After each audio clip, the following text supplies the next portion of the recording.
2009 ஆண்டு வரையிலும் நம்முடைய தூத்தூர் கோயில் கட்டிடத்தில் அந்த சுவருக்கும் அந்த ஓட்டுக்கும் இடைப்பட்ட இடத்தில் அநேகமாக பல 100 புறாக்கள் கூடு கட்டி குடும்பமாக வாழ்ந்து வந்தது.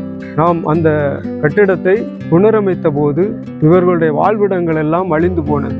இவைகள் இந்த புறாக்களை பொறுத்தவரையில் கோயில்கள் மட்டுமே வாழ்ந்து நாம் பார்த்திருப்பதால் நாம் இந்த புறாக்களுக்கு கோயில் புறாக்கள் என்றே பெயர் வைத்தோம். இவர்களுடைய அந்த கபடற்ற நிலை, அடக்க ஒடுக்கமான நடை, சுத்தமான ஒரு வாழ்க்கை முறை, இவைகள் அனைத்தும் நம்மை வெகுவாக கவர்ந்திருந்தது. திருப்பலி நடக்கக்கூடிய நேரத்தில் கூட சிறகடித்து பறந்து கொண்டிருக்கும் காட்சிகள் நமக்கு இன்பத்தையும் அமைதியையும் தந்தது. கோயில் புறாக்கள் நம்மை எப்போதுமே ஒரு மன அமைதிக்கு அழைத்து சென்ற காலங்கள் இருந்தது.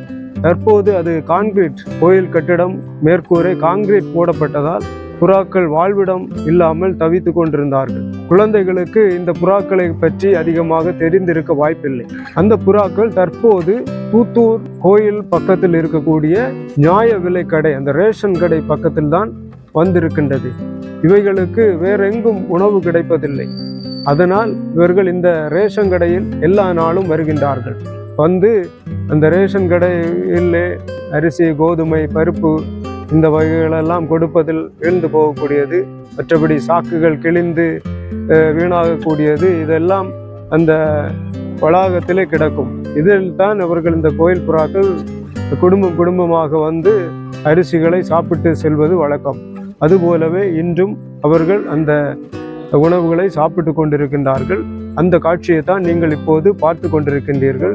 இந்த புறாக்கள் எவ்வளவு அழகாக, எவ்வளவு அவர்களுடைய நடையை பாருங்கள், சாப்பிடும் அந்த விதத்தை பாருங்கள், எவ்வளவு அழகாக இருக்கின்றது. வடிவளவாகவே அந்த புறாக்கள் இருக்கின்றது. மக்களை சீக்கிரமாக சாப்பிடுங்க. நான் சொன்னேனே, ஒருத்தன் வந்தால் போதும், இவனில் ஒருத்தன், அந்த காக்கை ஒருத்தன் இந்த இடத்த பார்த்தா போதும். இப்போ பாரு, கொஞ்ச நேரத்தில் ஒரு கூட்டத்தை கூட்டிகிட்டு வருவான். அதுக்கு முன்னால் சீக்கிரமாக சாப்பிடுங்க மக்களை, நம்ம சாப்பிட்டுட்டு போவோம். கொஞ்ச நேரம் கூட வெயிட் பண்ணக்கூடாது. சீக்கிரம்.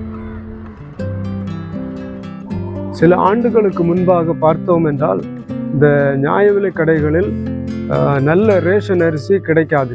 அது கலப்படமான, அதாவது கருப்பரிசி, நெல்மணிகள், அதாவது மூடி அகற்றப்படாத அரிசிகள், கற்கள், சிறு கற்கள், இப்படி என்று அந்த ரேஷன் அரிசியிலே கிடக்கும். இதை நம்முடைய வீட்டு அம்மாக்கள் என்ன செய்வார்கள் என்றால், ஒரு சுளகை எடுத்து அந்த சுளகிலே தட்டி அதை பாத்துவார்கள். அதாவது பதர்கள், இந்த கேடான அரிசிகள், கற்கள், இதையெல்லாம் மாற்றிக்கொண்டே இருப்பார்கள். இது அன்றாடம் ஒவ்வொரு வீடுகளிலும் அரங்கேறக்கூடிய காட்சியை தான் நான் இப்போது சொல்கிறேன். அந்த விதத்திலே அவர்கள் இந்த தானியங்கள், இதையெல்லாம் சிறு அரிசிகள், பொடி அரிசிகள், இதையெல்லாம் அப்படியே வெளியேற்றும் போது, சுத்தம் பண்ணும்போது அது சிறிது நேரத்திலேயே சிட்டுக்குருவிகள் அதை உண்ணும். அந்த காலத்தில் அநேக மரங்களும் இருந்தது, சிட்டுக்குருவிகளும் அதிகமாக வந்தது. இது போன்று அவர்களுக்கு உணவுகளும் கிடைத்திருந்ததால் எல்லா வீட்டு முற்றங்களிலும், வீட்டு வளாகங்களிலும் சிட்டுக்குருவிகள் அதிகமாக நம்மளால் பார்க்க முடிந்தது. ஆனால் இன்று அந்த பழக்கம் இல்லாததால் சிட்டுக்குருவிகளுக்கு உணவில்லாமல் போய்விட்டது. அதனால் அந்த சிட்டுக்குருவிகளுடைய எண்ணிக்கை குறைவாகத்தான் நம்முடைய ஊரிலே பார்த்து வருகின்றோம். ஆனால் இவர்களுக்கு இப்போது ஒரு உணவகமாக மாறி இருப்பது ரேஷன் கடைகள் தான். ரேஷன் கடைகளிலே அப்படியே சிந்தி சிதறி கிடக்கக்கூடிய, மணலில் கிடக்கக்கூடிய தானியங்களை தான் இப்போது இவர்கள் கொண்டு செல்வது வழக்கம். பல தூரங்களிலிருந்து இவர்கள் வருகிறார்கள். மக்களே பாருங்க, இந்த காக்கைகள் எல்லாம் இப்போ சாப்பிட்டுட்டு இருக்கு. இவங்க கொஞ்ச நேரத்தில் போவாங்க. ஏன்னா இப்போ நம்ம கீழே இறங்கி அதுக்கு கூட போய் சாப்பிட்டா இந்த காக்கைகள் எல்லாம் நம்மளை கொத்தும். அது ஒரு அக்கிரமம் பிடிச்ச ஒரு பறவையாக்கு, அது உங்களுக்கு தெரியுமே. அதனால நான் சொல்லுவேன், கேளுங்க. கொஞ்ச நேரம் காத்துறீங்க. இவங்க போன பிறகு நம்ம சாப்பிடலாம். என்ன இந்த காலத்தில் இந்த செல்லுகை காட்ட மக்களை போல அது எல்லாம் பறந்து போயாச்சு.